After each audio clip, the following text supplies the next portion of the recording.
నమస్తే welcome to CM today నేను మీ మధు ఎప్పుడైతే వైద్య కళాశాలలను పీపీపీ పద్ధతిలో నిర్వహిస్తామని కూటమి ప్రభుత్వం చెప్పిందో అప్పటి నుంచే వైసీపీ అభ్యర్థులు మాత్రం కూటమి ప్రభుత్వం మీద పీపీపీ అంటే మొత్తం కళాశాలలన్నింటినీ కూడా ప్రైవేటీకరణ చేస్తారు. సో ప్రైవేట్ వ్యక్తుల ఆధీనంలోకి వెళ్ళిపోతుంది.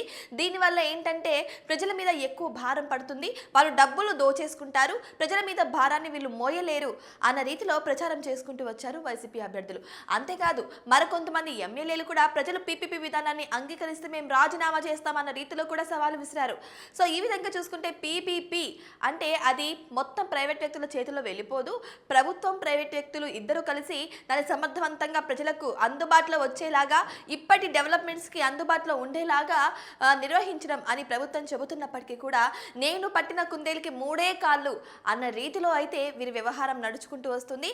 సో ఈ విధంగానే మళ్ళీ నిన్న సభలో కూడా ఇదే చర్చ జరిగినట్టు తెలుస్తుంది. అసలు ఏం జరిగింది ఏంటి అనేది కూడా మనం ఇప్పుడు క్లియర్గా అయితే తెలుసుకుందాం. పీపీపీకి ప్రైవేటీకరణకు తేడా తెలియదా? నీలాంటి వ్యక్తి సీఎం కావడం దౌర్భాగ్యం. వైసీపీ పాలనలో ఒక్క మెడికల్ కాలేజ్ కూడా పూర్తి చేయకుండా వదిలేశారు. కళాశాలలను అడ్డుపెట్టి వేల కోట్లు అప్పు చేశారు. అవేం చేశారో లెక్కలేదు. జగన్ పై నిప్పులు చెరిగిన సత్యకుమార్. వైద్య కళాశాలలపై మండలిలో స్వల్ప చర్చ. వాకౌట్ చేసిన విపక్ష సభ్యులు. పారిపోతున్నారని అధికార పక్షం ఎద్దేవా. సో ఈ విధంగా చూస్తే వైసీపీ హయాంలో అంటే వైసీపీ యొక్క పార్టీ ఉన్నప్పుడు కళాశాలలను పూర్తి చేయకుండా నిధులను సరిగ్గా సమకూర్చకుండా అసలు ఆ నిధులన్నీ వచ్చాయి కళాశాల అభివృద్ధికి, బట్ ఆ నిధులను ఏం చేశారు అనే విషయాల గురించి సత్యకుమార్ యాదవ్ సభాముఖంగా అడిగినట్టు తెలుస్తోంది. సో ఇదే విషయమై సభలో మీ పీపీపీ విధానాన్ని చెప్పుకోండి కానీ ఇప్పుడు మధ్యలో జగన్మోహన్ రెడ్డిని ఎందుకు తెచ్చారు అన్న రీతిలో అయితే బొత్స సత్యనారాయణ ఫైర్ అన్నట్టు తెలుస్తుంది. ఈ విధంగా ఇరు పక్షాలకు కూడా వాగ్వాదాలు చోటు చేసుకున్నట్టు తెలుస్తుంది. అయితే చివరికి ఇక వైసీపీ అభ్యర్థులు అయితే వాకౌట్ చేసినట్టు తెలుస్తుంది. అసలు ఏం జరిగిందనేది కూడా ఫుల్ డీటెయిల్ గా తెలుసుకుందాం. పీపీపీ విధానంలో 2 ఏళ్ల కాలంలోనే రాష్ట్రంలో మొత్తం మెడికల్ కాలేజీలను పూర్తి చేయడంతో పాటు 3,700 కోట్ల రూపాయల ఆర్థిక భారాన్ని తగ్గించుకోవాలని ప్రభుత్వం నిర్ణయం తీసుకుంది. వైసీపీ నాయకులు దానిని ప్రైవేటీకరణ అంటూ దుష్ప్రచారం చేస్తున్నారు. పబ్లిక్ ప్రైవేట్ పార్ట్నర్షిప్ కి ప్రైవేటీకరణకు తేడా తెలియకుండా 5 ఏళ్ల పాటు ఒక వ్యక్తి ముఖ్యమంత్రిగా పనిచేశాడంటే ఈ రాష్ట్రం చేసుకున్న దౌర్భాగ్యమని వైద్య ఆరోగ్య శాఖ మంత్రి సత్యకుమార్ యాదవ్ శాసన మండలిలో మాజీ సీఎం జగన్ పై నిప్పులు చెరిగారు. లక్షల కోట్ల వ్యాపారం చేసుకునే వారికి ప్రైవేటీకరణకు పీపీపీ మోడల్ కు తేడా తెలియకపోవడం దురదృష్టకరమని ఎద్దేవా చేశారు. మెడికల్ కాలేజీల పీపీపీ విధానంపై బుధవారం రాష్ట్ర శాసన మండలిలో స్వల్ప చర్చ జరిగింది. మంత్రి సత్యకుమార్ ప్రకటన చేస్తుండగా విపక్ష వైసీపీ సభ్యులు పదే రన్నింగ్ కామెంటరీ చేస్తూ మంత్రి ప్రసంగానికి అడ్డంకులు సృష్టించారు. ఈ గందరగోళ పరిస్థితుల మధ్య మంత్రి తన ప్రసంగాన్ని కొనసాగించారు.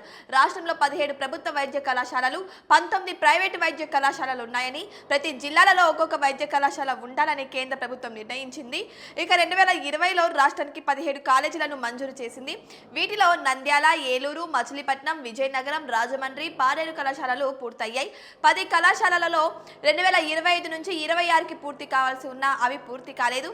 మొత్తం 17 కాలేజీల నిర్మాణానికి 8,480 కోట్ల రూపాయలు ఖర్చు చేయాల్సి ఉండగా గత ప్రభుత్వం 4 ఏళ్లలో 1,550 కోట్లు మాత్రమే ఖర్చు చేసింది. అంటే ఏడాదికి సగటున 387 కోట్ల రూపాయలు ఖర్చు పెట్టింది. ఒక్కొక్క కాలేజీకి సగటున 22.79 కోట్లు వెచ్చించింది. ఈ పద్ధతిలో మొత్తం 17 వైద్య కళాశాలల నిర్మాణాన్ని పూర్తి చేయాలంటే 22 నుంచి 23 సంవత్సరాలు పడుతుంది. ఏడాది క్రితం అధికారంలోకి వచ్చిన ప్రభుత్వం 736 కోట్లు ఖర్చు చేసింది.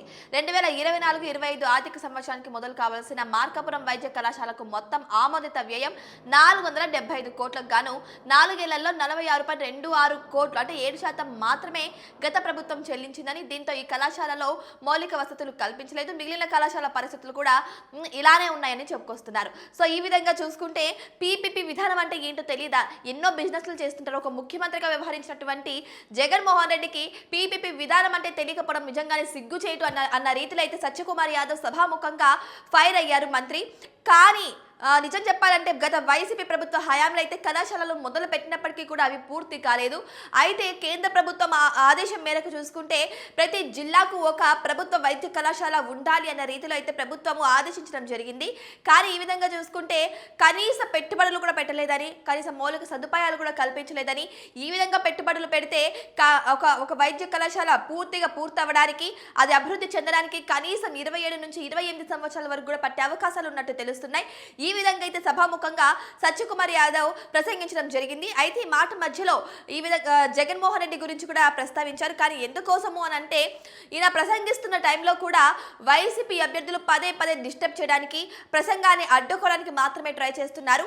ఇంత గందరగోళం మధ్య కూడా మంత్రి తను చేయాల్సిన పని చేయాలి అన్న రీతిలో అయితే వారి ప్రసంగాన్ని అయితే అలాగే చెప్పుకుంటూ అయితే వెళ్తున్నారు.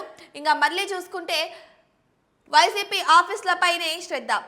వైసీపీ హయాంలో కొత్తగా 5 మెడికల్ కాలేజీలను పూర్తి చేశామని ఆర్భాటంగా చెప్పుకున్నారు. కానీ చేసిందేం లేదు. మరోవైపు కొత్త మెడికల్ కాలేజీల నిర్మాణం కోసం వేల కోట్లు అప్పు తెచ్చారు. ఆ నిధులు ఎక్కడికి పోయాయో తెలియడం లేదు. గత ప్రభుత్వంలో విగ్రహాల ఏర్పాటు చేసేందుకు సొమ్ములు కేటాయించారు. కానీ 4 ఏళ్లలో 1550 కోట్ల రూపాయలు ఖర్చు పెట్టి ఒక్కటంటే ఒక్క మెడికల్ కాలేజీ కూడా పూర్తి చేయలేకపోయారు. 451 కోట్ల ప్రజాధనాన్ని వృధా చేసి ఋషికొండ ప్యాలెస్ నిర్మించుకున్నారు.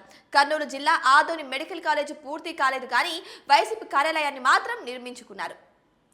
సో వైసీపీ హయాంలో 5 మెడికల్ కాలేజీలు పూర్తి చేశాము. ఆ కాలేజీలను ప్రైవేటీకరణ చేస్తున్నారు, ప్రజలకు దూరం చేస్తున్నారు, విద్యార్థులను వారి చదువుకు దూరం చేస్తున్నారన్న రీతిలో వైసీపీ సభ్యులైతే పదే పదే ఆరోపించడం అయితే జరుగుతుంది. కానీ ఎక్కడ కనీసం స్టార్ట్ కూడా చేయలేదన్న రీతిలో అయితే కూటమి ప్రభుత్వం అయితే చెప్పుకొస్తుంది. అయితే గత ప్రభుత్వ హయాంలో అయితే 1550 కోట్ల రూపాయలు ఖర్చు పెట్టారని, అయితే ఈ డబ్బంతా కూడా ఖర్చు పెట్టాలని నిధులు సమకూర్చుకున్నారు. కానీ ఈ డబ్బంతా ఏం చేశారని క్వశ్చన్ చేస్తున్నారు మంత్రి. వైద్య కళాశాలలు కట్టడం పక్కన పెట్టేస్తే వారి యొక్క ఆఫీసులను కట్టుకోవడానికి మొత్తం డబ్బులను సేకరించారని, ప్రభుత్వ ధనాన్ని మొత్తం వీళ్ళు దుర్వినియోగం చేస్తున్నారని అయితే మంత్రి సత్యకుమార్ యాదవ్ అయితే ఫైర్ అవుతున్నారు. అంతేకాదు విగ్రహాల కోసం కూడా నిధులు సమకూర్చడం జరిగిందని, మరి ఆ డబ్బు ఏమైందని కూడా ప్రశ్నించడం జరుగుతుంది. సో ఈ విధంగా చూసుకుంటే మొత్తం నిధులు సమకూర్చినటువంటి ఈ డబ్బులో కనీసం 80% లెక్క తేలడం లేదన్నట్టుగా మాట్లాడుతున్నారు సత్యకుమార్ యాదవ్. ఇక డీటెయిల్గా చూసుకుంటే మెడికల్ కాలేజీల అంశంపై మంత్రి సుదీర్ఘంగా స్టేట్మెంట్ ఇవ్వడంపై మండలి విపక్ష నేత బొత్స సత్యనారాయణ అభ్యంతరం వ్యక్తం చేశారు.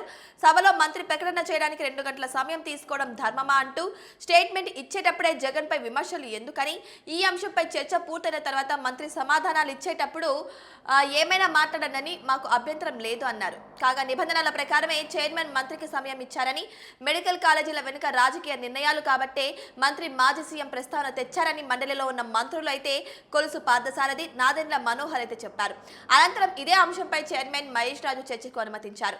ఈ సందర్భంగా వైసీపీ ఎమ్మెల్సీలు మాట్లాడుతూ మెడికల్ కాలేజీల పీపీపీ విధానాన్ని వ్యతిరేకించారు. టీడీపీ సభ్యులు భూమిరెడ్డి రాంగోపాల్ రెడ్డి, పంచుమర్తి అనురాధ తదితరులు పీపీపీని సమర్థించారు. విపక్ష నేత బొత్స మాట్లాడుతూ పీపీపీ విధానాన్ని నిరసిస్తూ తాము వాకౌట్ చేస్తున్నామని ప్రకటించి వైసీపీ సభ్యులతో కలిసి బయటికి వెళ్లిపోయారు. అయితే చర్చ నుంచి పారిపోతున్నారని అధికార పక్ష సభ్యులైతే ఎద్దేవా చేస్తున్నట్టు తెలుస్తోంది. సో ఈ విధంగా చూసుకుంటే మీరు ప్రసంగించారు కానీ మార్గం మధ్యలో ఎందుకు జగన్మోహన్ రెడ్డి యొక్క మాటలను తీసుకొచ్చారు, ఆయన పేరు ఎందుకు ప్రస్తావించడం జరిగిందని అంటే, అయితే కూటమి అభ్యర్థులైనటువంటి కొంతమంది అంటే మనోహర్ గారు కావచ్చు, లేదు అంటే కొంతమంది సభ్యులు కూడా ఉన్నారు, నాదెండ్ల మనోహర్ కావచ్చు, లేదు అంటే కొలుసు పాదసారథి కావచ్చు, వీళ్ళిద్దరు కూడా సమర్థిస్తూ మాట్లాడారు. ఎందుకంటే ఈ ప్రస్తావన రాజకీయానికి సంబంధించిన ప్రస్తావన కాబట్టి గత ప్రభుత్వంలో ఈ విధంగా జరిగింది కాబట్టి సో అది తప్పు, పీపీపీ విధానం కరెక్ట్. సో ఈ విధంగా చూసుకుంటే అప్పుడు ఏం డెవలప్ అవ్వలేదు, ఇప్పటి నుంచే స్టార్ట్ చేయాలి వైద్య కళాశాలలో అన్న రీతిలో అయితే ప్రసంగించారు. ఖచ్చితంగా అక్కడ ఆయన పేరు తీసుకురావాల్సి వచ్చింది కాబట్టి తీసుకొచ్చారే తప్ప వాంటెడ్గా అయితే తీసుకురాలేదన్న రీతిలో అయితే నాదెండ్ల మనోహర్ అయితే సపోర్ట్ చేయడం అయితే జరిగింది. సో ఈ విధంగా చూసుకుంటే పీపీపీ విధానాన్ని మేము సమర్థించబోము అన్నట్టు మధ్యలోనే వైసీపీ సభ్యులు ప్లస్ అంతేకాకుండా బొత్స సత్యనారాయణ కూడా, మాజీ మంత్రి బొత్స సత్యనారాయణ కూడా వాకౌట్ చేసినట్టు తెలుస్తుంది.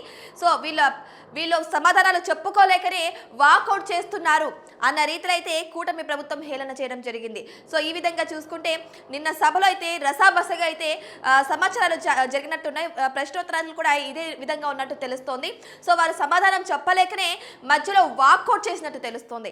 ఏదేమైనా సరే ఇప్పుడు ఈ వాకౌట్ విషయం కూడా తీవ్ర చర్చకు దారి తీస్తుంది. మరి పీపీపీ విధానాన్ని మీరు కూడా సమర్థిస్తారా? అసలు పీపీపీ విధానం గురించి ఎందుకు వీళ్ళు అర్థం చేసుకోలేకపోతున్నారు? కామెంట్ బాక్స్లో కామెంట్ చేయండి.